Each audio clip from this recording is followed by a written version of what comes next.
누나, 미안해. 나 잡혀가. 동생의 목소리였습니다.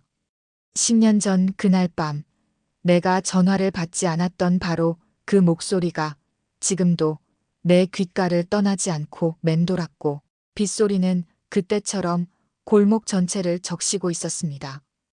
왜 그날 나는 동생의 전화를 받지 않았을까요?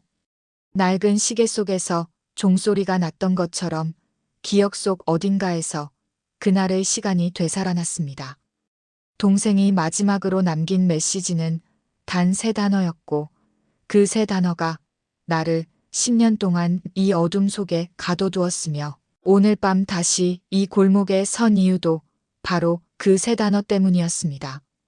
그때 내가 집을 나서지만 않았어도, 그때 내가 전화를 받기만 했어도 동생은 아직 살아있을 겁니다. 10년 만이었습니다.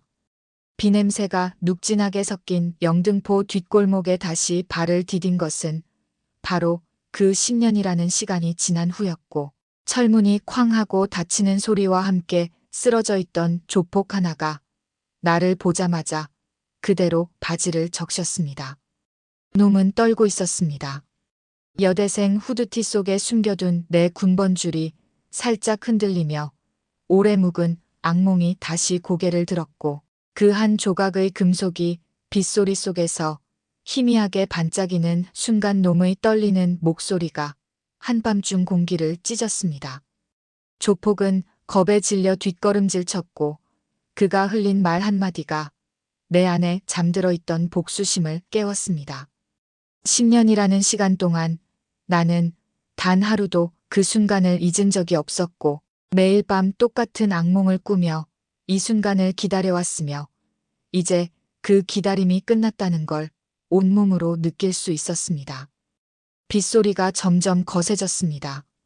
오늘 밤 이후로 나는 더 이상 웃지 않을 것입니다. 도대체 무슨 사연이 있었을까요?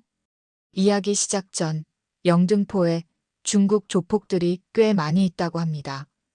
이 나쁜 놈들이 대한민국에서 추방되어야 한다고 생각하시는 분들만 꼭 댓글에 중국 조폭 추방이나 중국 조폭 꺼져 라고 댓글 남겨주세요. 자, 본격적인 이야기 시작합니다. 골목 안쪽으로 들어갈수록 공기는 더 무거워졌고, 가로등 하나 없는 어둠 속에서 내 구두 소리만이 규칙적으로 콘크리트 바닥을 두드렸습니다. 3명이었습니다. 담배를 피우던 조폭 하나가 나를 보자 눈을 가늘게 떴고, 옆에 서 있던 2명도 천천히 고개를 돌렸으며, 그들의 시선이 내 얼굴에 닿는 순간 공기가 얼어붙는 걸 느낄 수 있었습니다. 나는 후드를 벗지 않은 채 그대로 그들에게 다가갔고, 가장 앞에 서 있던 놈이 담배를 바닥에 떨어뜨리며 뒷걸음질을 쳤습니다. 담배가 바닥에 떨어지는 소리가 골목에 울렸습니다. 구아이롱, 아직도 여기 있어? 내 목소리는 낮았지만 골목 전체를 채웠고, 그 이름을 듣는 순간 3명 모두 얼굴이 하얗게 변했습니다.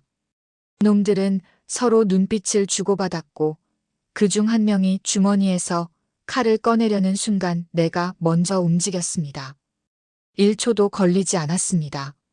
칼을 꺼내려던 놈의 손목을 비틀자 칼이 바닥에 떨어졌고, 옆에 있던 놈이 달려들려는 순간 발로 그의 무릎을 꺾었으며, 마지막 한 명은 그대로 주저앉아 바지를 적셨습니다. 10년 전에도 똑같았습니다. 이 골목의 조폭들은 힘없는 사람 앞에서만 강했고, 진짜 위험 앞에서는 언제나 이렇게 무너졌으며, 오늘 밤도 예외는 아니었습니다.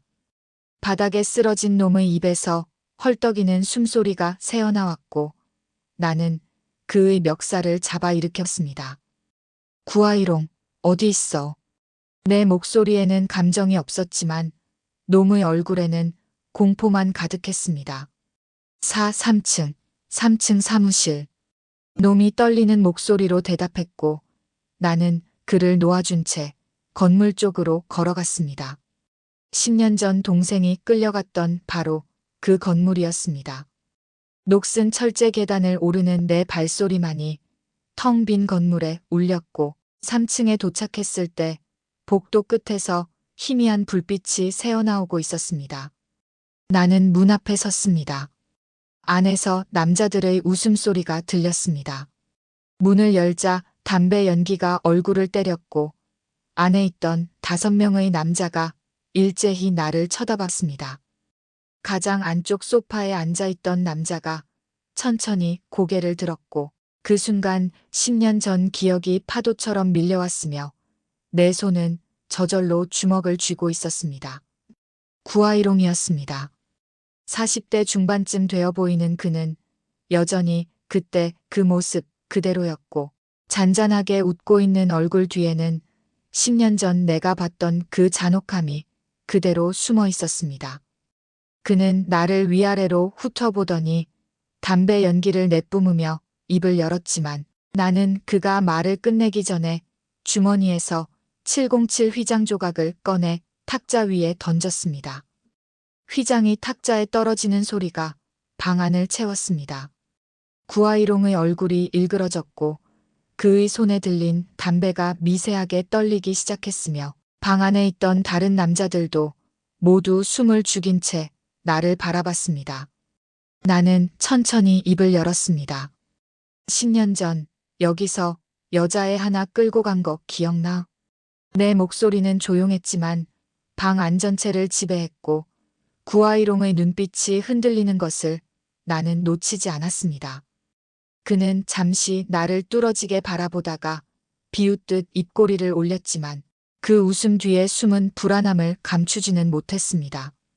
10년 전 그날 밤 이 남자도 분명 기억하고 있었습니다. 동생을 끌고 갔던 그 밤을, 내가 이 건물 앞에서 울부짖던 그 순간을, 그리고 내가 707에 들어가겠다고 맹세했던 그날을 말입니다. 구아이롱은 천천히 담배를 재떨이에 비볐고 부하 한 명에게 눈짓을 했으며 그 부하가 일어서려는 순간 나는 그보다 빠르게 움직여 그의 어깨를 눌러 다시 앉혔습니다. 방 안의 공기가 얼어붙었습니다. 구아이롱이 낮게 웃었고 그 웃음소리는 방 안에 기묘한 긴장감을 만들어냈습니다. 여대생이 왜 여기 왔어?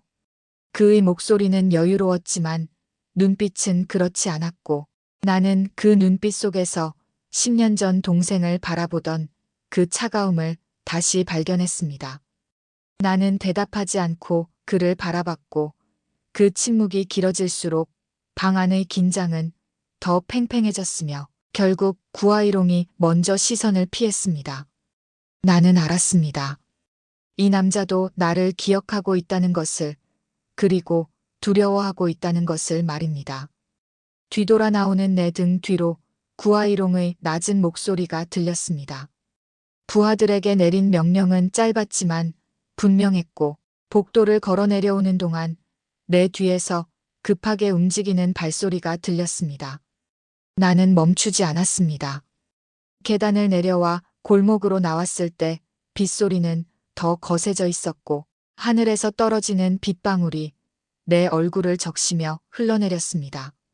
주머니 속 휴대전화가 진동했고 화면에는 도혁 팀장의 이름이 떠 있었지만 나는 받지 않았습니다. 이건 내 싸움이었습니다. 팀의 도움도 작전의 지원도 필요 없었고 10년 동안 준비해온 이 순간을 다른 누구와도 나누고 싶지 않았습니다. 골목 끝에서 차 한 대가 천천히 다가왔고 헤드라이트 불빛이 빗줄기를 가르며 내 얼굴을 비췄습니다. 나는 그 빛 속에 그대로 서 있었습니다. 대학 원룸으로 돌아왔을 때 시계는 새벽 4시를 가리키고 있었습니다. 열쇠를 돌리는 소리가 조용한 복도에 울렸고 문을 열자 안에서 희미한 불빛이 새어나왔으며 거실 소파에 앉아있던 서진이 고개를 들었습니다. 룸메이트인 그녀는 잠옷 차림으로 따뜻한 차를 들고 있었고 내 얼굴을 보자 눈을 크게 떴습니다. 예린아, 어디 갔다 와? 얼굴에. 그녀의 시선이 내 볼에 난 작은 상처에 머물렀습니다.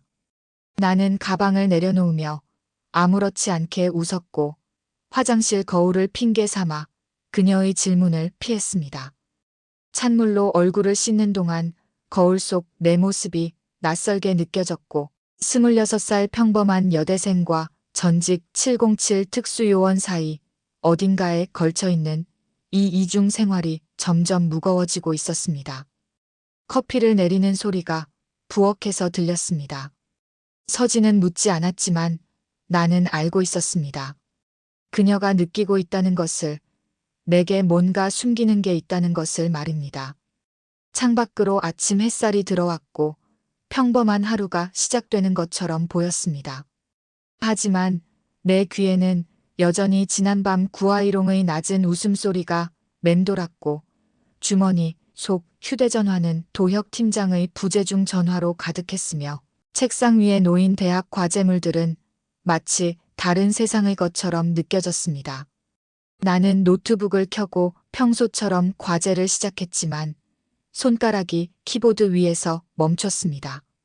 감청기에서 도혁 팀장의 목소리가 흘러나왔습니다. 예린아, 무리하지 마. 이번엔 팀 차원에서 움직인다. 혼자 하려고 하지 말고. 그의 목소리는 걱정으로 가득했지만 나는 이어폰을 빼고 서랍에 넣었습니다. 10년을 기다린 이 일을 이제 와서 팀에 맡길 수는 없었고 동생을 지키지 못한 죄책감은 여전히 내 가슴을 짓누르고 있었으며 이 빚을 갚는 건 오직 나만이 할 수 있는 일이었습니다. 서진이 커피를 건네며 조용히 물었습니다. 요즘 무슨 일 있어? 나는 고개를 저으며 웃었지만 그 웃음이 얼마나 공허한지 스스로도 느낄 수 있었습니다. 오후 수업을 마치고 캠퍼스를 걷는 동안 뒤에서 누군가 따라오는 기척이 느껴졌습니다. 2명이었습니다. 지난밤 구아이롱의 사무실에 있던 남자들과는 다른 얼굴이었지만 그들이 풍기는 분위기는 똑같았고 일부러 거리를 두고 따라오는 발소리가 규칙적으로 들렸습니다. 나는 속도를 늦추지 않았습니다. 도서관 앞을 지나 후문 쪽으로 방향을 틀었고 사람이 적은 골목으로 들어서자 뒤따르던 발소리도 가까워졌으며 모퉁이를 돌아 건물 그늘에 몸을 숨긴 채 숨을 죽였습니다. 두 남자가 골목으로 들어섰고 그들이 서로 눈빛을 교환하는 순간 나는 뒤에서 나타나 한 명의 목덜미를 쳤습니다. 소리 없이 쓰러지는 몸이 바닥에 닿았습니다. 다른 한 명이 돌아보려는 순간 내 팔이 그의 목을 감았고 몇 초 후 그도 바닥에 쓰러졌으며 두 남자 모두 기절한 채 골목 한쪽에 누워 있었습니다. 나는 그들의 주머니를 뒤져 휴대전화를 꺼냈고 최근 통화 기록에서 구아이롱의 번호를 확인했습니다. 예상대로였습니다. 추적이 시작된 것입니다. 원룸으로 돌아오는 길에 편의점에 들렀고 우유와 빵을 사들고 나오는 순간 또 다른 시선이 느껴졌습니다. 이번엔 3명이었습니다.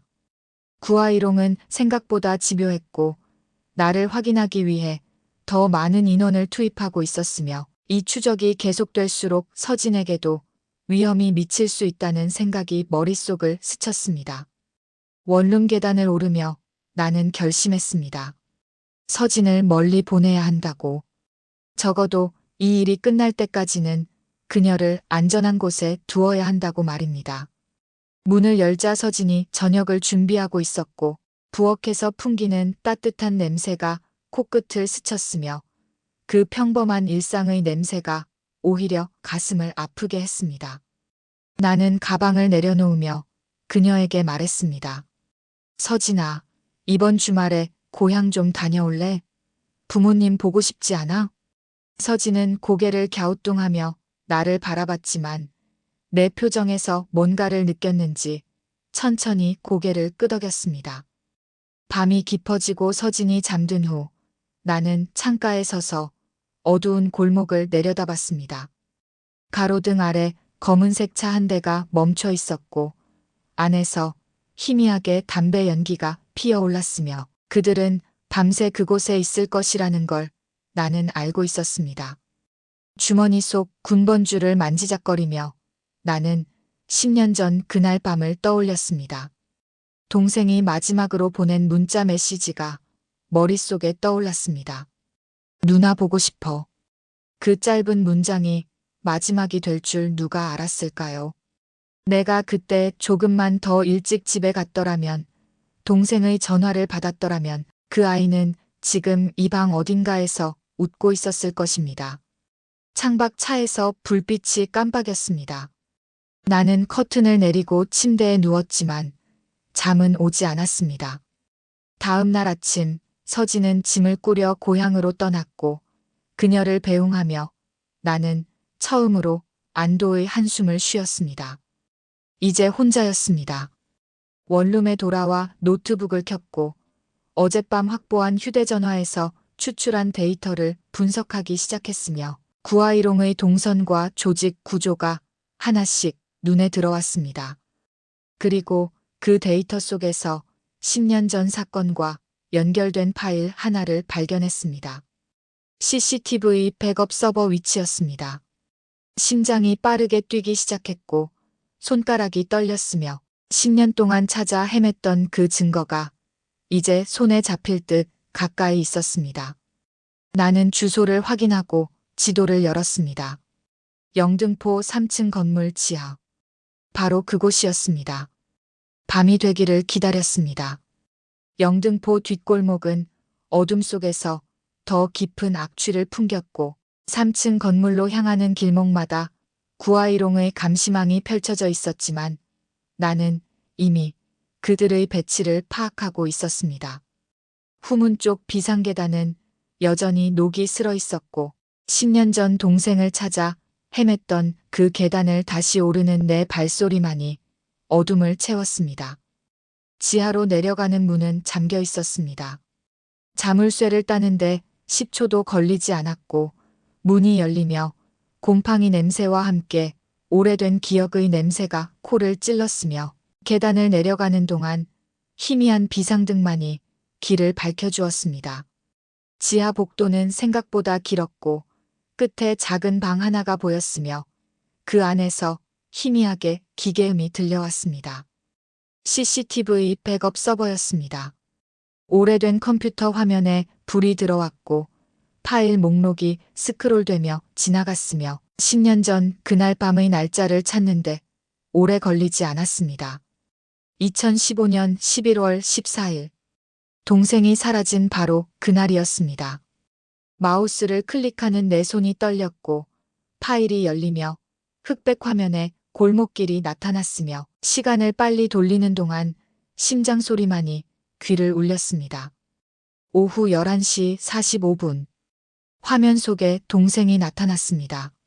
숨이 멎는 것 같았습니다. 16살이었던 동생은 교복 차림으로 골목을 걷고 있었고 뒤에서 두 남자가 따라오고 있었으며 동생이 뒤를 돌아보는 순간 한 남자가 그 아이의 팔을 잡았습니다. 화면은 흔들렸고 동생이 저항하는 모습이 보였으며 다른 남자가 동생의 입을 막는 순간 내 눈에서 눈물이 흘러내렸습니다. 안 돼. 내 목소리가 텅 빈 지하실에 울렸지만 화면은 멈추지 않았습니다. 두 남자가 동생을 차에 태웠고 차가 출발하는 순간 카메라 각도가 바뀌며 운전석의 얼굴이 잠깐 보였으며 그 얼굴을 확인하는 순간 온몸에 전율이 흘렀습니다. 구아이롱이 아니었습니다. 화면을 멈추고 그 얼굴을 확대했습니다. 마우였습니다. 구아이롱의 오른팔이자 10년 동안 그림자처럼 그를 따라다니던 그 남자가 동생을 직접 끌고 간 사람이었습니다. 나는 의자에서 일어나 벽에 기댔고 다리에 힘이 풀려 그대로 주저앉았으며 10년 동안 찾아 헤맸던 진실이 이렇게 눈앞에 펼쳐지는 순간 분노보다 먼저 슬픔이 밀려왔습니다. 동생의 마지막 음성 메시지가 다시 귀에 들렸습니다. 누나 미안해. 나 잡혀가. 그 떨리는 목소리 속에 담긴 공포가 이제야 이해되었고 16살 아이가 느꼈을 두려움이 가슴을 찢었으며 내가 그때 전화만 받았어도 동생은 살 수 있었을 거라는 생각에 숨이 막혔습니다. 나는 처음으로 소리내어 울었습니다. 얼마나 시간이 흘렀는지 알 수 없었습니다. 눈물이 마르고 나자 분노가 그 자리를 채웠고 주먹을 쥔 손톱이 손바닥에 박혔으며 일어서서 다시 화면을 보는 내 눈빛은 더 이상 흔들리지 않았습니다. 파일을 복사하기 시작했고 저장 장치에 데이터가 전송되는 동안 나는 다른 파일들도 확인했습니다. 더 많은 진실이 숨어 있었습니다. 마오는 구아이롱의 명령을 받았지만 실제로는 개인적인 욕심으로 더 잔혹하게 행동했고 동생 말고도 다른 피해자들이 있었으며 그들 모두 이 지하 어딘가에 묻혀 있을 거라는 기록이 남아 있었습니다. 손이 떨렸지만 멈추지 않았습니다. 모든 파일을 복사했고 증거를 확보한 순간 위층에서 발소리가 들렸으며 누군가 지하로 내려오고 있었습니다. 불을 끄고 문 뒤에 몸을 숨겼습니다. 발소리는 점점 가까워졌고 복도를 비추는 손전등 불빛이 흔들렸으며 2명의 남자 목소리가 들렸습니다. 그들은 서버실 문 앞에 멈춰 섰고 자물쇠가 열려 있는 걸 발견한 순간 경계하는 기색이 역력했으며 한 명이 무전기를 꺼내려는 순간 나는 문을 박차고 나갔습니다. 첫 번째 남자의 손목을 비틀었고 무전기가 바닥에 떨어지며 부서졌습니다. 두 번째 남자가 칼을 꺼냈지만 내 발이 그의 손을 먼저 쳤고 칼이 공중으로 튕겨나가며 벽에 부딪혀 떨어졌으며 연속으로 2명을 제압하는데 5초도 걸리지 않았습니다. 하지만 위층에서 더 많은 발소리가 들렸습니다. 계단을 뛰어올라 지상으로 나왔고 후문 쪽으로 달리는 동안 뒤에서 고함 소리가 들렸으며 골목을 빠져나와 큰 길로 나오는 순간 차 한 대가 급정거하며 내 앞을 막았습니다. 도혁 팀장이었습니다. 조수석 문이 열렸고 그가 소리쳤으며 나는 주저없이 차에 올라탔습니다. 차가 출발하는 순간 뒤에서 구아이롱의 부하들이 뛰어나왔지만 이미 늦었고 도혁 팀장은 한마디도 묻지 않고 핸들을 꺾었습니다. 확보했어? 그의 질문에 나는 주머니 속 저장 장치를 꺼내 보였습니다. 팀장의 얼굴에 안도의 표정이 스쳤지만 곧 심각한 표정으로 바뀌었고 그가 백미러를 보며 입을 열었습니다. 예린아, 이제 혼자 움직이면 안 돼. 구아이롱이 본격적으로 움직이기 시작했어. 안가로 돌아와 파일을 분석하는 동안 밖에서는 비가 내리기 시작했습니다.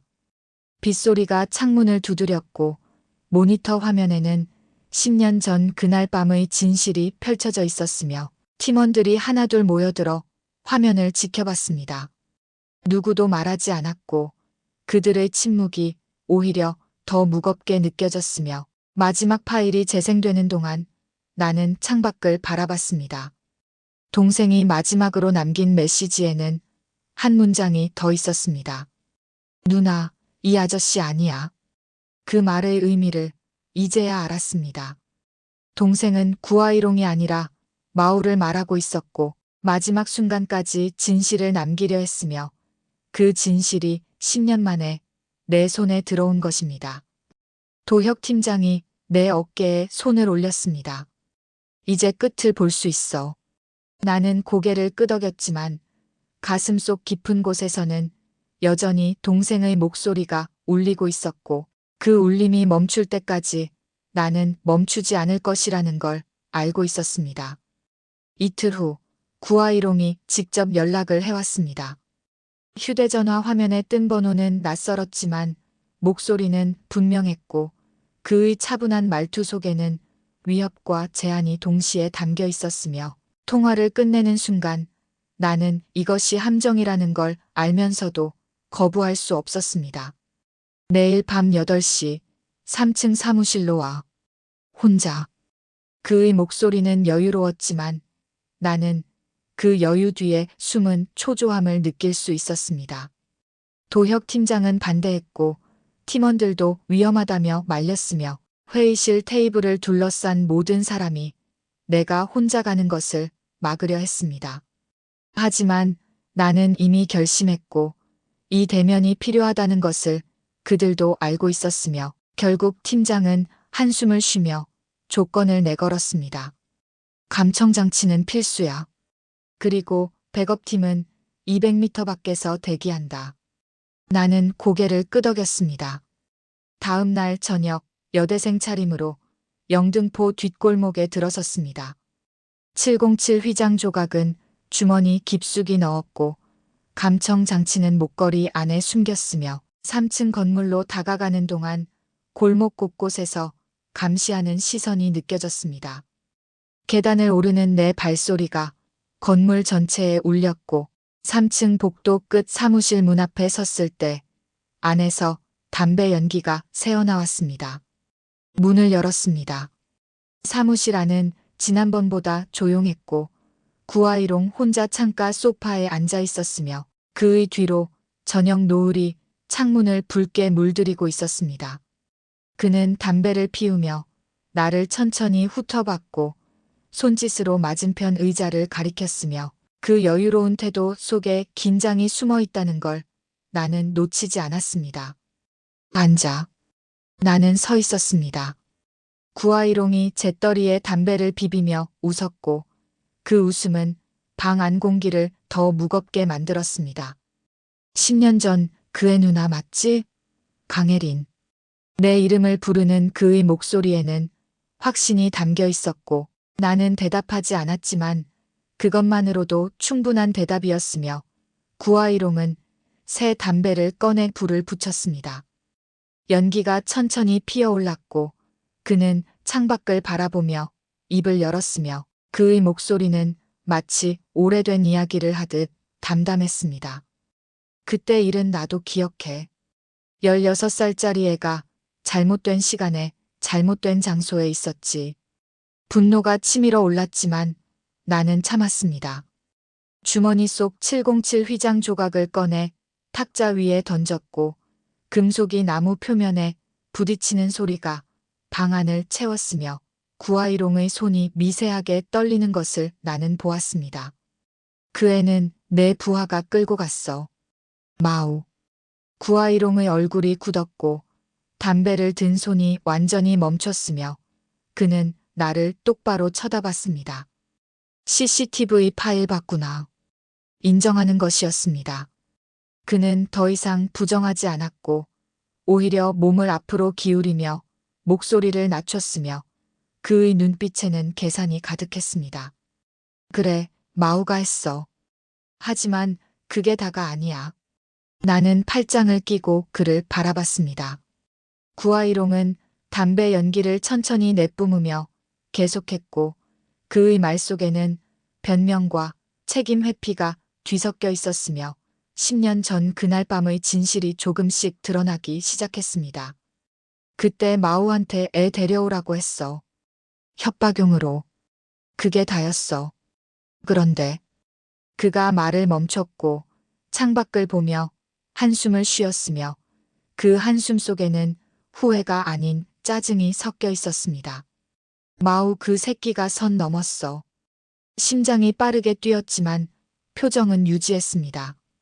구아이롱의 고백은 계속되었고 그는 마우가 개인적인 욕심으로 동생을 더 오래 붙잡아 두었으며 결국 사고가 났다고 말했습니다.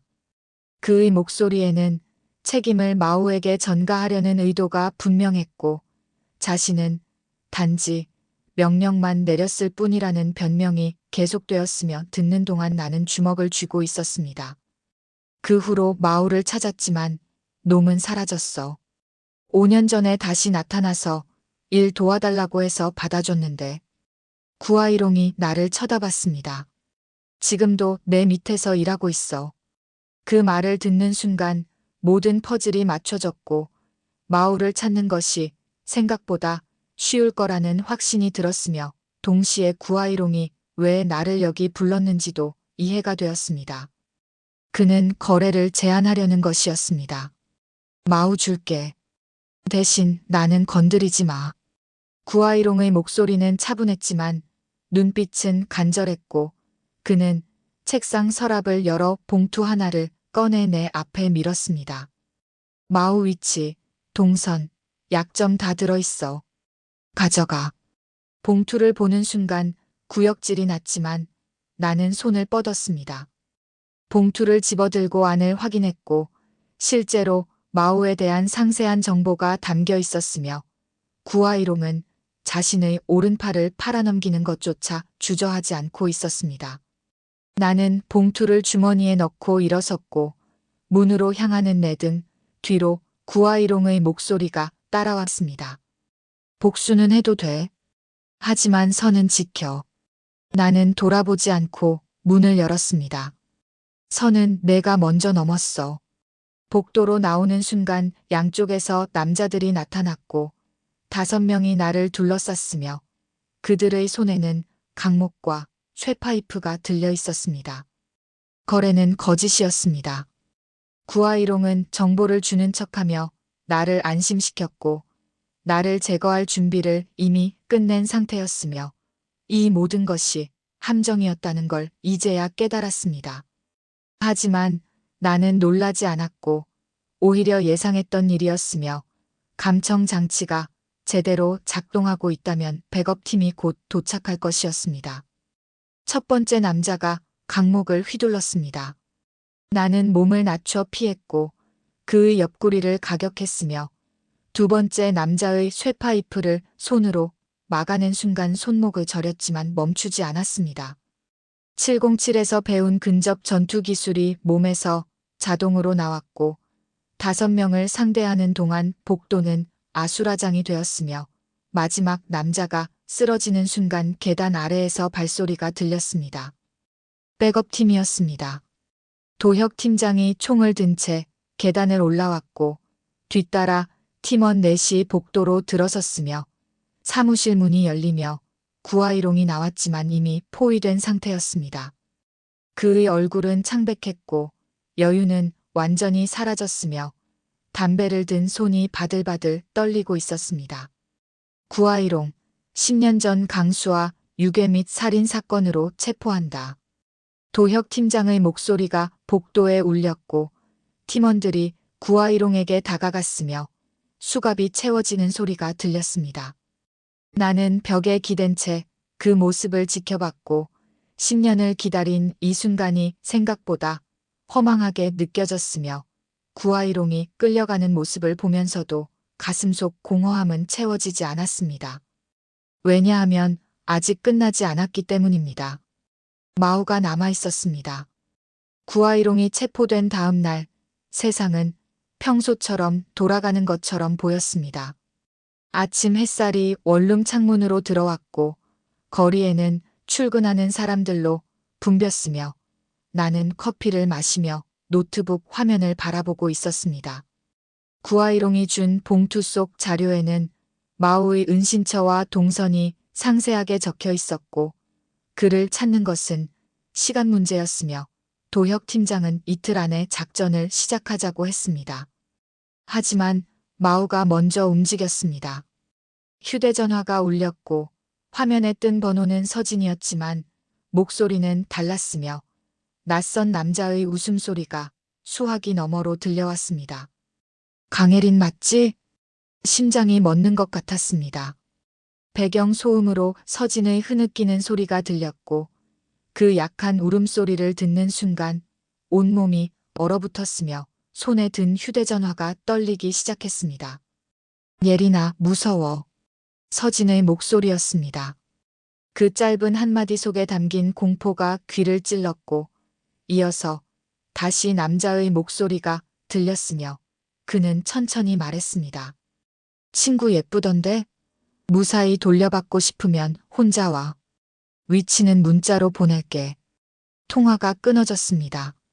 주먹을 쥔 손톱이 손바닥에 박혔지만 아프지 않았고 머릿속은 하얗게 비었으며 10년 전 동생이 끌려갔던 그날 밤의 악몽이 다시 되풀이되고 있었습니다. 문자가 왔고 주소는 영등포에서 멀리 떨어진 폐공장이었으며 사진 한 장이 첨부되어 있었습니다. 서진이 의자에 묶여있는 모습이었습니다. 도혁 팀장에게 전화를 걸었지만 받지 않았고 팀원들도 모두 회의 중이라는 자동 응답만 돌아왔으며 시간은 흘러가고 있었습니다. 혼자 가야 했습니다. 주머니에 칼 하나를 챙겼고 감청 장치는 목걸이에 다시 숨겼으며 원룸을 나서는 순간 복도 거울에 비친 내 얼굴이 낯설게 느껴졌습니다. 택시를 잡아타고 주소를 말했고 기사는 이상한 곳이라며 한 번 되물었지만 나는 대답하지 않았으며 창밖으로 지나가는 풍경은 점점 황량해졌습니다. 폐공장 앞에 도착했을 때 해는 이미 기울고 있었습니다. 녹슨 철문이 반쯤 열려 있었고 안에서는 아무 소리도 들리지 않았으며 발을 내딛는 순간 10년 전 기억이 다시 밀려왔습니다. 그때도 이랬습니다. 동생을 찾아 헤맸던 그날도 이렇게 텅 빈 건물 속으로 들어갔었습니다. 공장 내부는 어두웠고 깨진 유리창으로 석양빛만 희미하게 들어왔으며 발소리가 콘크리트 바닥에 울리는 것 외에는 정적만 흘렀습니다. 서진아. 내 목소리가 공장 전체에 메아리 쳤지만 대답은 없었습니다. 안쪽으로 들어갈수록 공기는 더 차가워졌고 복도 끝에서 희미한 불빛이 보였으며 그곳으로 다가가는 동안 심장은 점점 빠르게 뛰었습니다. 문을 열자 작은 방 안에 서진이 의자에 묶인 채 고개를 떨구고 있었고 그 옆에 남자 하나가 담배를 피우며 서 있었습니다. 마우였습니다. 40대 초반쯤 되어 보이는 그는 구아이롱보다 작았지만 눈빛은 더 날카로웠고 입가에 걸린 미소는 잔혹함 그 자체였으며 나를 보자 담배를 바닥에 던지고 발로 밟았습니다. 오래 기다렸어, 강혜린. 서진이 고개를 들었고 눈물로 범벅이 된 얼굴이 나를 보았으며 입에 붙어있던 테이프 때문에 말은 하지 못했지만 그 눈빛만으로도 충분히 알 수 있었습니다. 미안하다고, 도망가라고, 나 때문에 이렇게 됐다고. 나는 한 걸음 앞으로 나아갔습니다. 마우가 손을 들어 멈추라는 신호를 보냈고 그의 다른 손에는 칼이 들려 있었으며 그 칼끝이 서진의 목에 닿아 있었습니다. 가까이 오지 마. 한 발만 더 오면 이에 목 그어. 냉정함을 유지해야 했지만 목소리는 떨렸습니다. 서진은 아무 상관없어. 나랑만 얘기하자. 마우가 웃었고 그 웃음소리는 방 안을 가득 채웠으며 칼끝이 서진의 목을 살짝 눌렀습니다. 상관없다고? 내 친구잖아. 10년 전 내 동생처럼. 분노가 폭발하려는 순간 나는 깊게 숨을 들이마셨고 주먹을 쥔 손을 천천히 폈으며 마우의 눈을 똑바로 바라봤습니다. 나 때문에 동생이 죽었어. 그건 내 잘못이야. 내 목소리는 낮았지만 분명했습니다. 하지만 서진까지 건드리면 난 너를 절대 용서 안 해. 마우의 표정이 변했고 칼을 든 손이 미세하게 떨렸으며 그는 뒷걸음질치며 창문 쪽으로 이동했습니다. 서진을 인질로 삼은 채 도망칠 생각이었고 나는 그가 움직이는 동안 거리를 좁혔으며 순간적으로 시선이 마주쳤습니다. 그 찰나였습니다. 마우가 칼을 휘둘렀고 나는 몸을 낮춰 피하며 그의 손목을 잡았으며 칼이 바닥에 떨어지는 소리와 함께 둘은 엉켜 넘어졌습니다. 바닥을 구르며 서로의 목을 조르려 했고 마우의 주먹이 내 얼굴을 스쳤으며 나는 무릎으로 그의 옆구리를 찍었습니다. 하지만 그는 생각보다 강했습니다.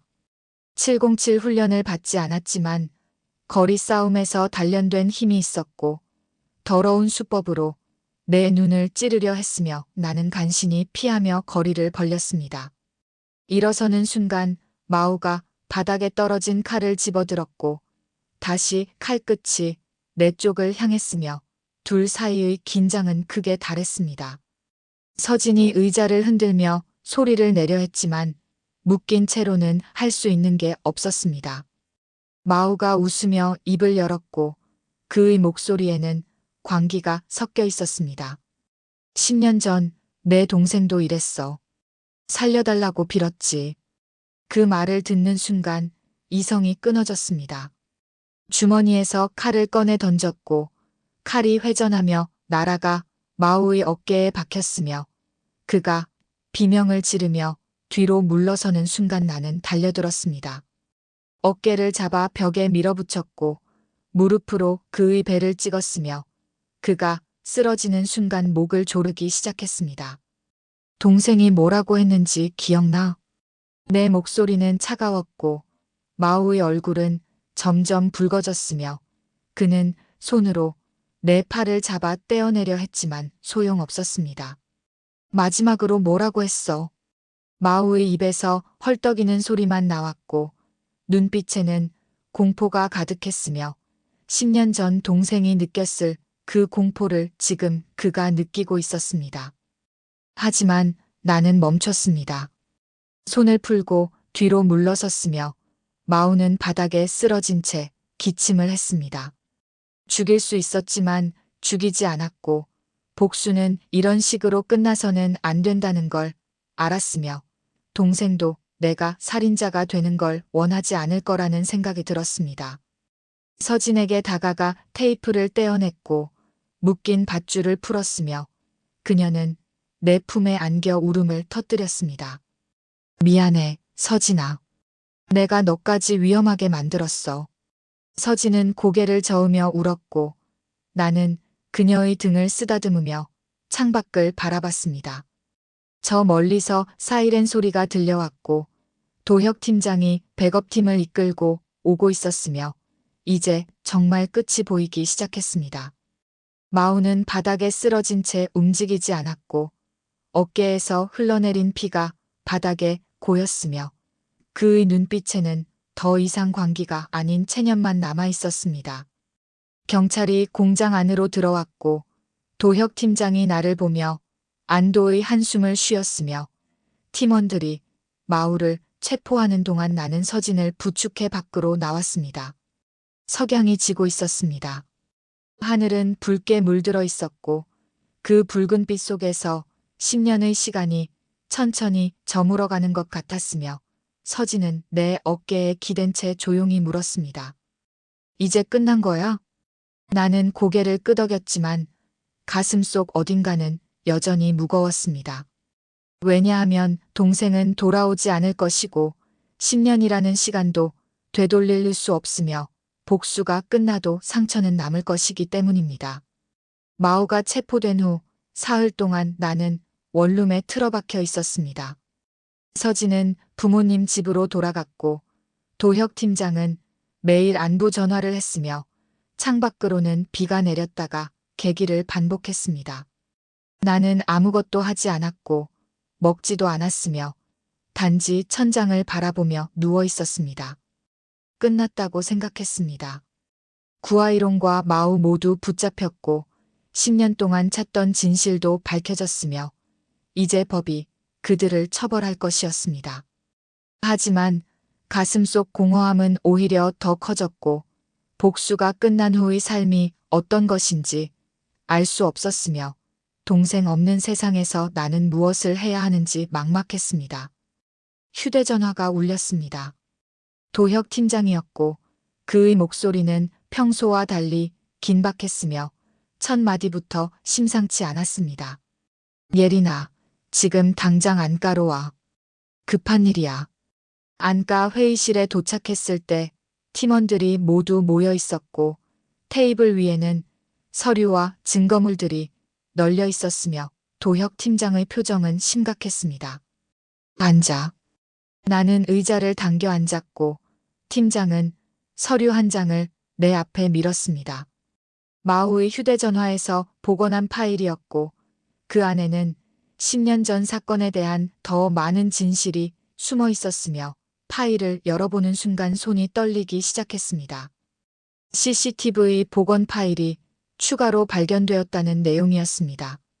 새로운 영상이었고 기존에 본 것과는 다른 각도에서 찍힌 것이었으며 화면 속에는 동생을 끌고 가던 그날 밤의 전체 과정이 담겨 있었습니다. 영상을 재생했습니다. 흑백 화면 속에서 마오가 동생을 차에 태우는 장면이 나왔고 차가 출발하는 순간 카메라 각도가 바뀌며 조수석에 앉은 또 다른 사람의 뒷모습이 보였습니다. 구아이롱이 아니었습니다. 심장이 쿵 하고 내려앉았고 화면을 일시정지시킨 채 그 뒷모습을 자세히 봤으며 팀원 하나가 영상을 확대했습니다. 얼굴이 보이지 않았지만 옆모습이 잠깐 스쳤고 그 짧은 순간 포착된 윤곽선을 보는 순간 온몸이 얼어붙었습니다.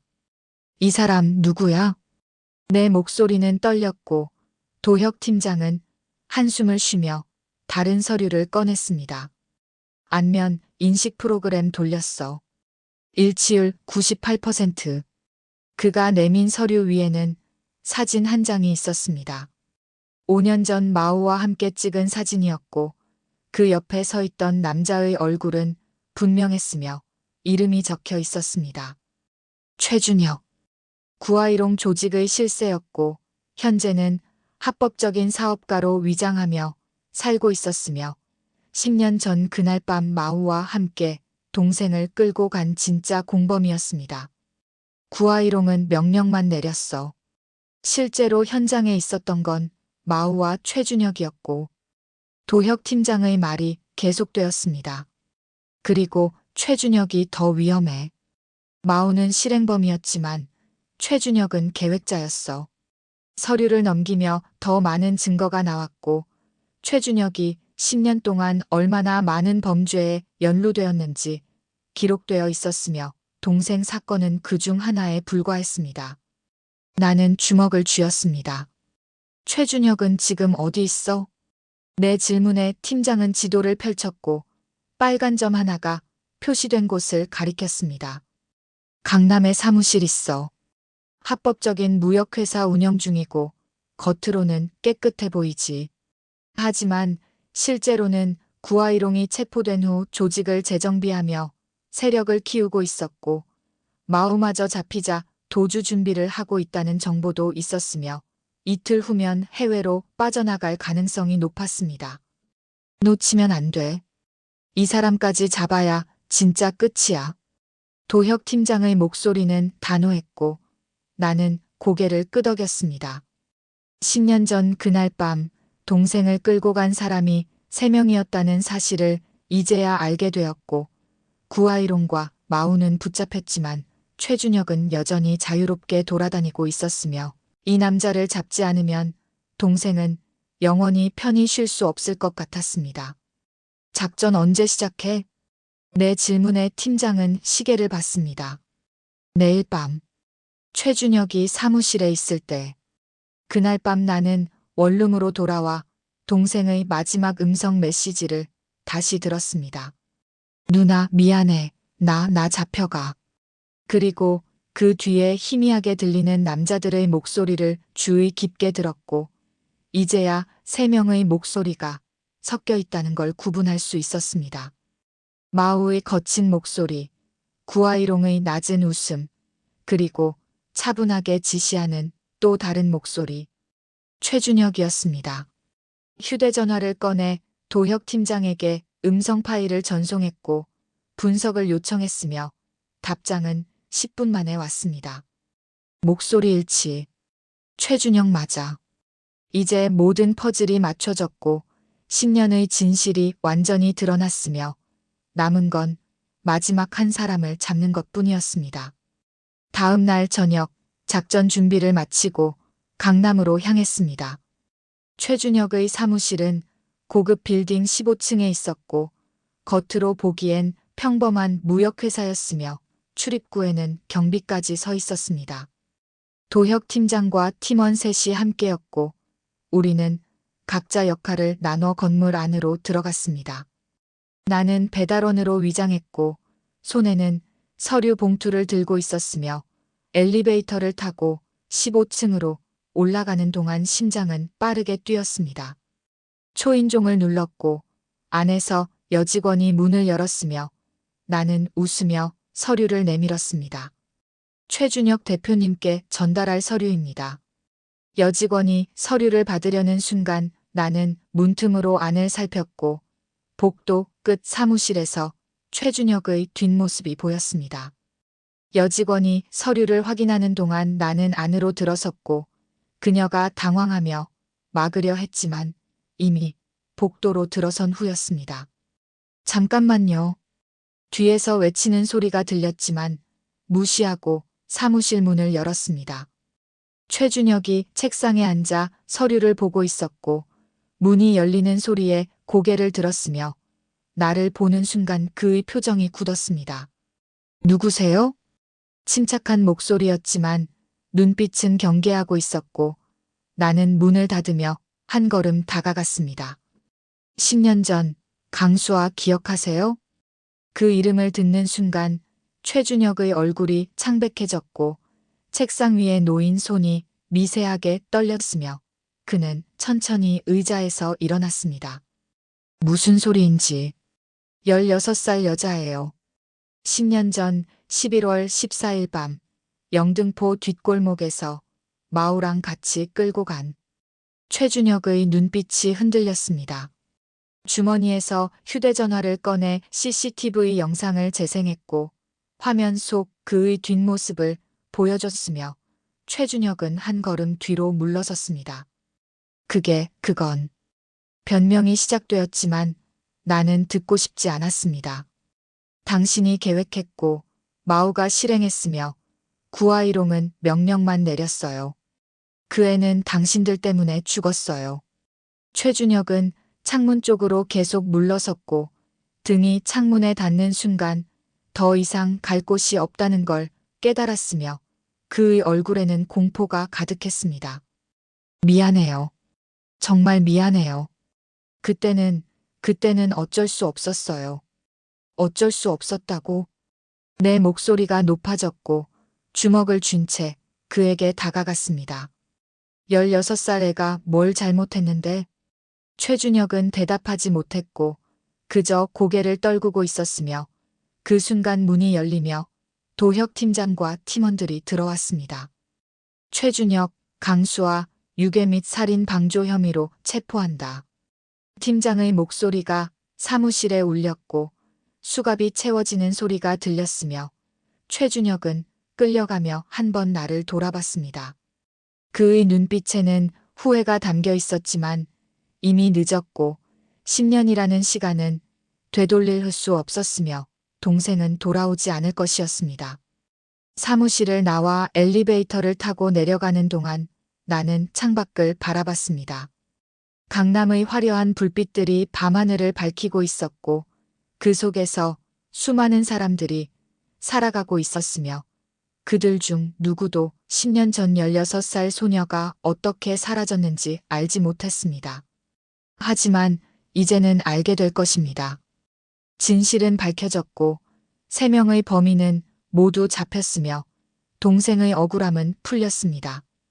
빌딩 밖으로 나오자 비가 내리기 시작했고 빗방울이 얼굴을 적시며 흘러내렸습니다. 도혁 팀장이 우산을 건넸지만 나는 받지 않았고 그냥 비를 맞으며 서 있었습니다. 예린아, 잘했어. 팀장의 목소리가 들렸지만 대답하지 않았습니다. 10년이 끝났지만 가슴속은 여전히 무거웠고 복수는 완성되었지만 상처는 남아있었으며 동생 없는 세상에서 나는 이제 무엇을 해야 하는지 알 수 없었습니다. 빗소리만이 밤을 채웠고 나는 하늘을 올려다봤습니다.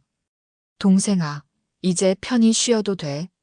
최준혁이 체포된 다음 날 경찰 조사실에서 3사람이 마주 앉았습니다. 구아이롱, 마우, 최준혁.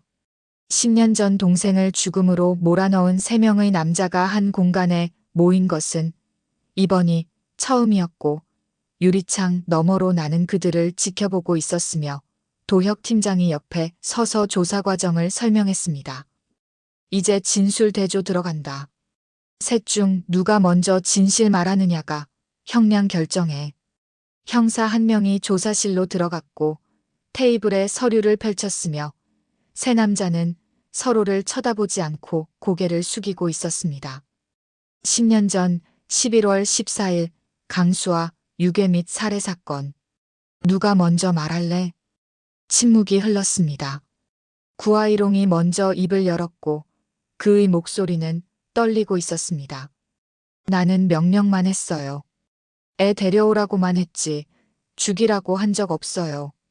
마우가 고개를 번쩍 들었고 구아이롱을 노려보며 소리쳤습니다. 뭐, 당신이 직접 전화해서 빨리 처리하라고 했잖아. 최준혁도 끼어들었고 두 사람을 번갈아 보며 목소리를 높였습니다. 나는 차만 몰았어요. 나머지는 이 사람들이 다 한 거예요. 배신이 시작되었습니다. 세 사람은 서로에게 책임을 떠넘기기 시작했고 10년 동안 함께 숨겨왔던 진실이 산산조각 나며 쏟아져 나왔으며 형사는 그들의 진술을 하나하나 기록했습니다. 유리창 너머에서 나는 주먹을 쥐고 그 모습을 지켜봤습니다. 강한 척했던 남자들이 서로를 배신하며 무너지는 모습이었고 조직의 위계 질서도 동료애도 모두 거짓이었으며 결정적 순간에는 자기 살 길만 찾는 비겁한 인간들일 뿐이었습니다. 구아이롱이 바지를 적시기 시작했습니다. 형사가 CCTV 영상을 틀어주며 증거를 제시하는 순간 그는 견디지 못하고 그대로 의자에 앉은 채 실금했고 바닥에 물이 고이기 시작했으며 마우와 최준혁은 역겨운 표정으로 고개를 돌렸습니다. 보스님, 이게 뭡니까? 마우의 목소리에는 경멸이 섞여 있었고 구아이롱은 대답하지 못한 채 고개를 떨구었으며 10년 동안 뒷골목을 지배했던 조폭 두목의 위험은 완전히 사라졌습니다. 형사가 추가 증거를 꺼냈습니다. 동생의 마지막 음성 메시지를 복원한 파일이었고 스피커에서 흘러나온 목소리는 조사실 전체를 채웠습니다. 누나 미안해. 나 잡혀가. 그리고 배경에서 들리는 세 남자의 목소리도 함께 재생되었습니다. 마우의 조용히 해. 구아이롱의 빨리 처리해. 최준혁의 증거 남기지 마. 세 사람의 얼굴이 동시에 하얗게 변했고 음성 분석 결과까지 제시되자 더 이상 부정할 수 없었으며 구아이롱은 테이블에 엎드려 흐느끼기 시작했습니다. 미안해요. 정말 미안해요. 하지만 그 사과는 자신을 위한 것이었고 동생을 위한 것이 아니었으며 나는 그것을 알고 있었습니다. 조사가 계속되는 동안 마우가 갑자기 의자를 차며 일어섰습니다. 다 구아이롱 때문이에요. 이 사람이 시켰어요. 하지만 형사는 그의 휴대전화 기록을 보여줬고 마우가 개인적으로 동생을 더 오래 감금했다는 증거가 나왔으며 그 순간 마우도 무너졌습니다. 아니, 그건. 변명조차 제대로 하지 못했고 최준혁은 두 사람을 보며 비웃었지만 곧 자신의 차량 블랙박스 기록이 제시되자 표정이 굳었습니다. 동생을 차에 태우고 가는 전 과정이 녹화되어 있었고 최준혁이 직접 운전하며 장소를 지시하는 음성까지 남아 있었으며 그는 고개를 떨구고 말을 잃었습니다. 세 명 모두 침묵했습니다. 형사가 마지막 질문을 던졌습니다.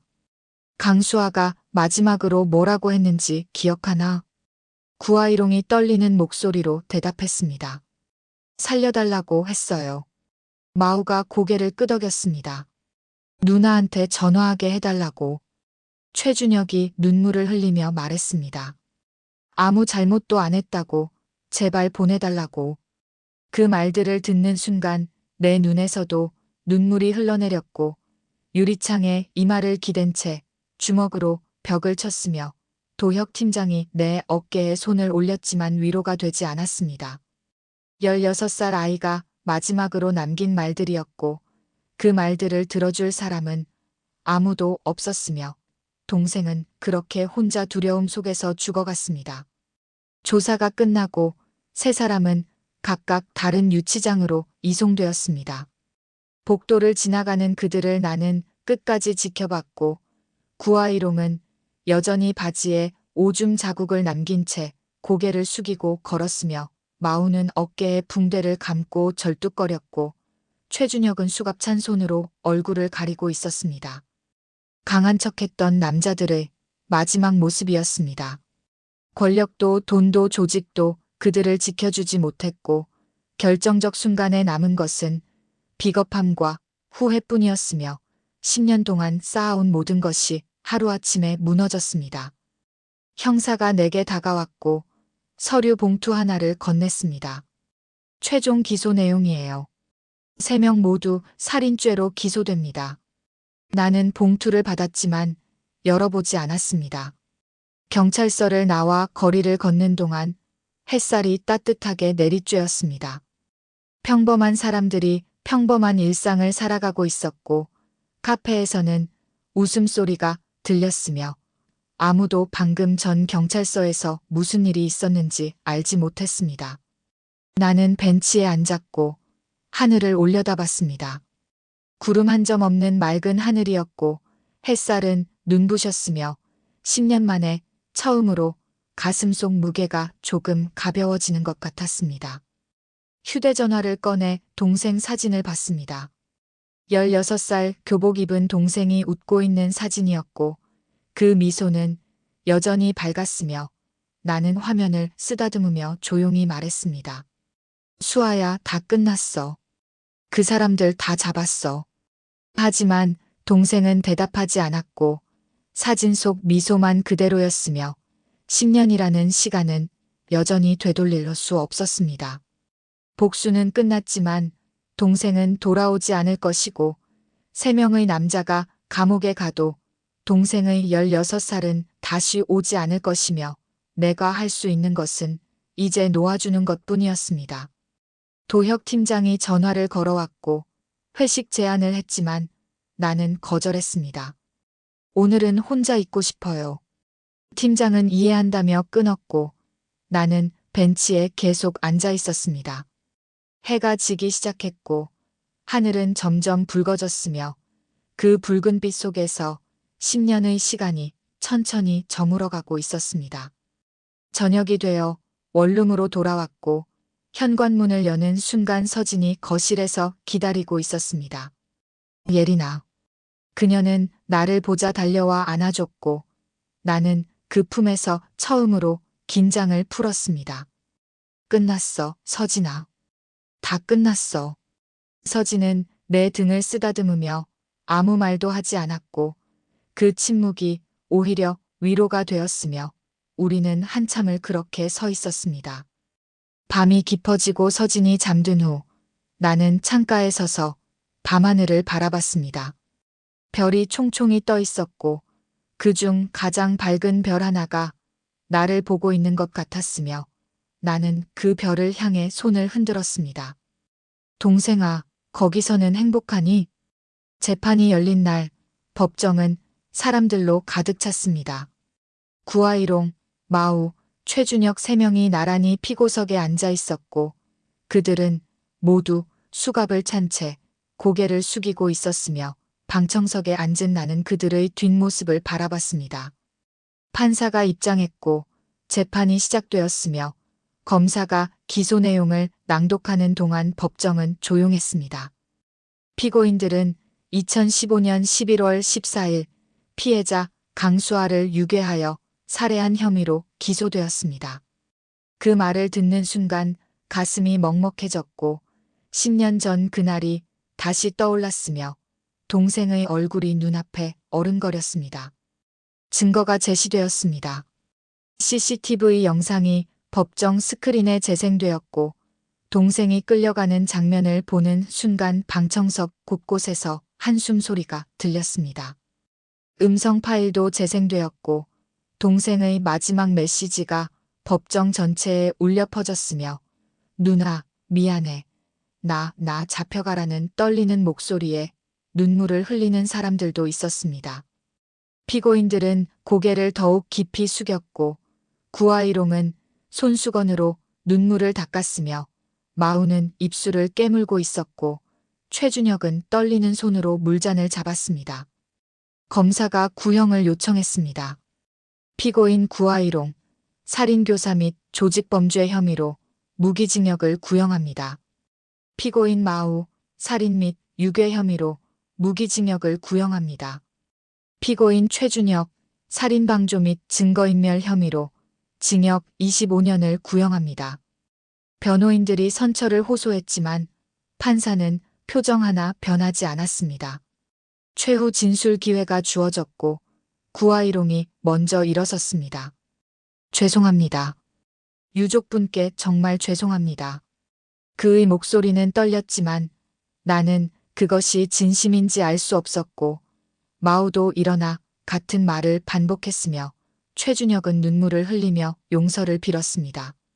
하지만 그 어떤 사과도 동생을 돌려줄 수는 없었고 10년이라는 시간을 되돌릴 수도 없었으며 나는 그저 그들을 바라보며 아무 말도 하지 않았습니다. 판사가 선고를 준비하며 서류를 정리했고 법정은 숨죽인 듯 조용해졌으며 망치가 내려치기를 기다리는 긴장감이 감돌았습니다. 피고인 구아이롱, 무기징역. 피고인 마우, 무기징역. 피고인 최준혁, 징역 25년. 망치 소리가 3번 울렸습니다. 재판이 끝나고 법정을 나오는 길에 도혁 팀장이 기다리고 있었습니다. 예린아, 수고했어. 나는 고개를 끄덕였지만 말이 나오지 않았고 그는 내 어깨를 두드리며 아무 말 없이 함께 걸어줬습니다. 법원 계단을 내려오는 동안 햇살이 따뜻했고 거리에는 평범한 사람들이 평범한 하루를 살아가고 있었으며 세상은 여전히 돌아가고 있었습니다. 서진이 계단 아래에서 기다리고 있었고 나를 보자 달려와 손을 잡아줬습니다. 끝났어? 나는 고개를 끄덕였습니다. 응, 끝났어. 그날 저녁 나는 동생의 묘소를 찾았습니다. 10년 만에 처음으로 혼자 찾아온 것이었고 묘비 앞에 무릎을 꿇고 앉아 꽃을 놓았으며 오랜만에 동생과 단둘이 마주한 순간이었습니다. 수아야, 누나 왔어. 목소리는 떨렸지만 계속 말했습니다. 다 끝났어. 그 사람들 다 잡았어. 법도 제대로 심판했고 바람이 불었고 나뭇잎이 흔들렸으며 마치 동생이 대답하는 것 같았습니다. 미안해, 수아야. 그때 전화 못 받아서. 집에 일찍 안 들어가서. 너 혼자 두려웠을 텐데. 눈물이 흘러내렸지만 닦지 않았고 그대로 흐르도록 두었으며 10년 동안 참았던 모든 감정이 쏟아져 나왔습니다. 한참을 울고 나서야 숨을 고를 수 있었습니다.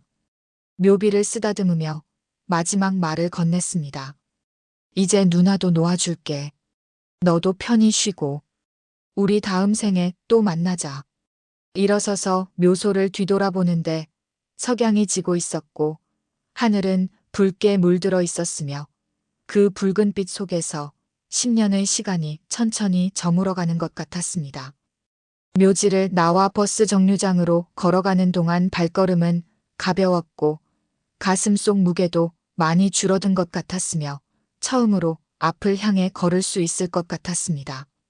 버스가 도착했고 창가 자리에 앉아 창밖을 바라봤습니다.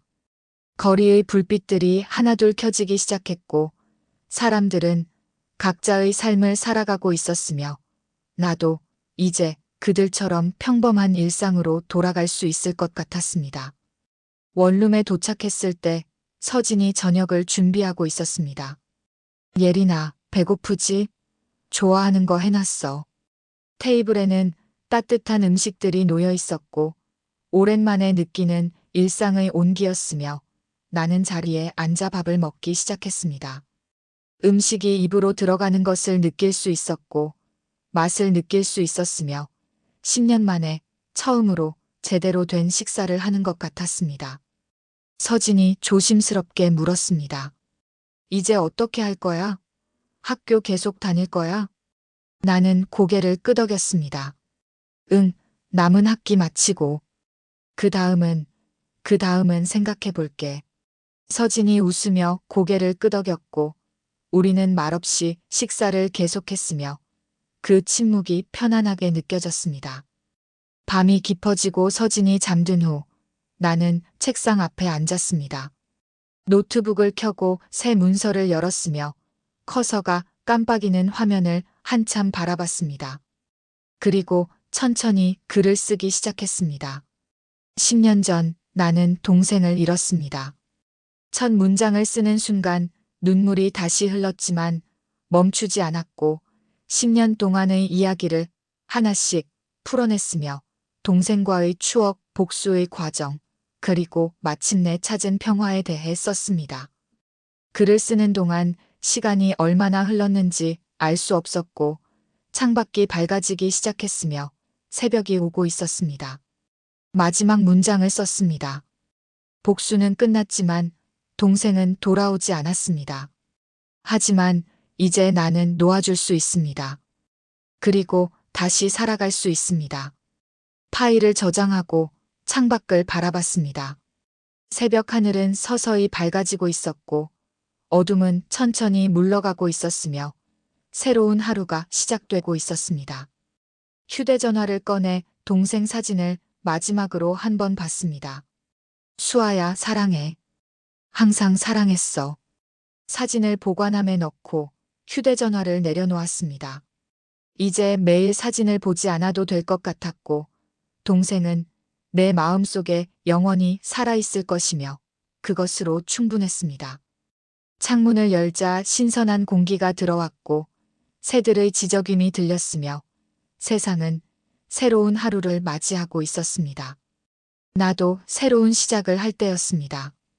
그날 오후 도혁 팀장에게 전화를 걸었습니다. 팀장님, 저 707 그만두려고요. 전화 너머로 침묵이 흘렀고 한참 후 팀장의 목소리가 들렸습니다. 그래, 예린아. 충분히 했어. 이제 내 삶 살아. 감사했어요, 팀장님. 10년 동안. 나도 고마웠어. 내가 있어서. 전화를 끊고 창밖을 바라봤습니다. 영등포 뒷골목은 더 이상 가지 않아도 될 것이고 복수도 끝났으며 이제 평범한 여대생으로 살아갈 수 있을 것 같았습니다.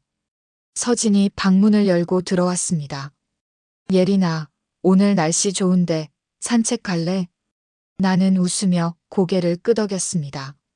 좋아, 가자.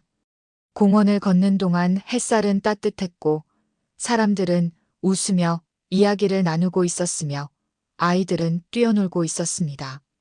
평범한 풍경이었지만 이제는 그 평범함이 소중하게 느껴졌고 이런 일상을 누릴 수 있다는 것에 감사했으며 동생도 이런 모습을 바랐을 거라는 생각이 들었습니다. 벤치에 앉아 하늘을 올려다봤습니다. 구름이 천천히 흘러가고 있었고 새들이 날아다니고 있었으며 세상은 여전히 아름다웠습니다. 서진이 옆에 앉으며 물었습니다. 뭐 생각해? 동생. 그리고 앞으로의 일. 앞으로 뭐 할 건데? 나는 잠시 생각하다가 대답했습니다. 모르겠어. 하지만 천천히 찾아볼 거야. 급하지 않아. 서진이 웃으며 내 손을 잡았습니다. 그래, 천천히 해. 내가 옆에 있을게.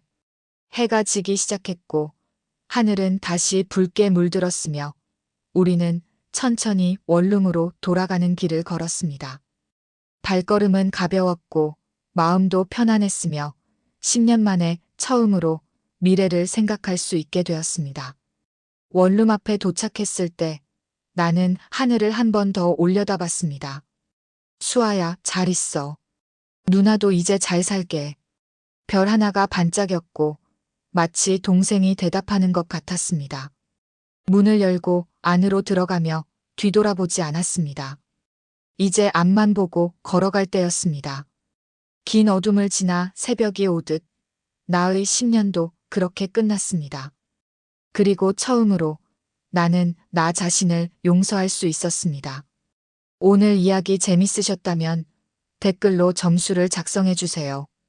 정말 재밌었다면 5점, 너무 재미없었다면 1점을 꼭 댓글로 남겨주세요. 구독과 좋아요 눌러주시면 엄청난 행운과 복이 함께 하실 거예요.